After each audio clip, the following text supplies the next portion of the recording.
ขอบใจลูกสาวคนเดียว เมื่อคืนนี้เป็นหมู่ของพ่อของแม่มากินมาลิ้นนำแต่ว่าคนถึกเลขแล้วเป็นลูกสาวล้างถ้วยล้างบวงครบวงเมืองจานขอบใจที่ฟ้าประทานลูกสาวคนเดียวนี่มาให้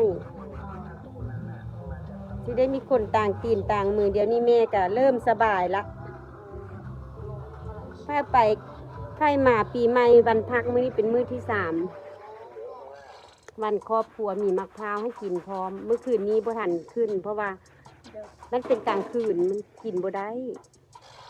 ขึ้นบ่ได้เกาะเอาบ่ได้แต่มามื้อนี้ต้องได้กินแน่นอน